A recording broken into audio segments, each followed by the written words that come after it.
বন্ধুরা আজকে তোমাদের দেখাবো যে ফেসবুকে কিভাবে একটি প্লেলিস্ট তৈরি করবেন এবং ইউটিউবে কিন্তু অনেকভাবে প্লেলিস্ট তৈরি করা যায় এবং সেখানে কিন্তু সাজেস্টে তোমাদের ভিডিওগুলো আসে এবং তোমরা ইউটিউবে কিন্তু প্লেলিস্ট তৈরি করতে পারো।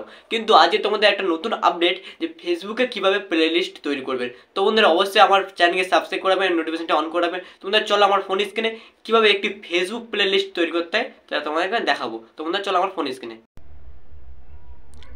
সো বন্ধুরা তোমরা প্রথমে তোমাদের ফেসবুকটা ওপেন করবেন এবং ফেসবুকটা ওপেন করে তোমাদের ড্যাশবোর্ডে আসবেন, মানে তোমাদের প্রোফাইলে আসবেন। প্রোফাইলে এসে তোমাদের সি ড্যাশবোর্ড বলে একটা অপশান আছে, এখানে এই সি ড্যাশবোর্ড অপশানে তোমরা অবশ্যই ক্লিক করে দেবেন।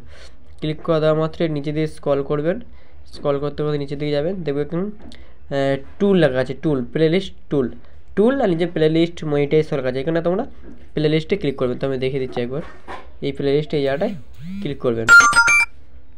তো এই জায়গাটা ক্লিক করা মাত্রই তোমার সামনে একটা ইন্টারফেস শো হবে। তো তোমরা এই জায়গাটা ক্লিক করবে, এই আইকনের মধ্যে ওটা ক্লিক করবেন।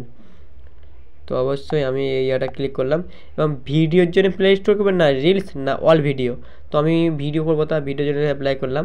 অ্যাপ্লাই করার মাত্রই তোমাদের কিন্তু ক্রিয়েট করতে হবে। তো ক্রিয়েট এ প্লে লিস্ট, তো আমি আমার একটা নাম দেবো। তো ওটা আমার নাম দিয়ে আমি তৈরি করছি, KRISA কৃষ্ণ মণ্ডল, সেভ করলাম। সেভ করার পরে তোমাদের কোন ভিডিওটা তোমাদের প্লে লিস্টে রাখবেন তো সেটা দেখাচ্ছে। তো আমি আমার ধরো এই ভিডিওটা জাস্ট এই ভিডিওটা আমি প্লে লিস্টে রাখতে, তো আমি এই সেভ বাটনে ক্লিক করে দেবো, সেভ হয়ে গেল। তো এটা কীভাবে দেখবেন, তো এবার ভালোভাবে দেখুন প্লে লিস্টে ক্লিক করা মাত্র ফের তোমার সামনে দুটো প্লে লিস্ট হয়ে গেছে। দেখুন ভালোভাবে হিপি আপলোড একটা প্লে লিস্ট ছিল, আমার দুটো আপলোড গেছে। তো এই প্লে লিস্ট কীভাবে দেখবেন, এখানে তোমরা আসার পরে এখানে দেখবেন প্লে লিস্ট, এই কৃষ্ণ বলে একটা প্লে লিস্ট উঠে গেছে। তখন এই কৃষ্ণ বলে যে প্লে লিস্ট, এখানে কিন্তু তোমাদের ভিডিওগুলো শো করবে। তো এইভাবে কিন্তু তোমরা ফেসবুকে একটি প্লে লিস্ট তৈরি করতে পারেন। আর অবশ্যই ফেসবুক প্লে লিস্ট তৈরি করলে কিন্তু ভিউয়ার বাড়বে। তো অবশ্যই তোমরা প্লে লিস্ট তৈরি করুন। আর অবশ্যই যারা ফেসবুক থেকে দেখছো অবশ্যই প্লিজ পেজটিকে ফলো করে দিন।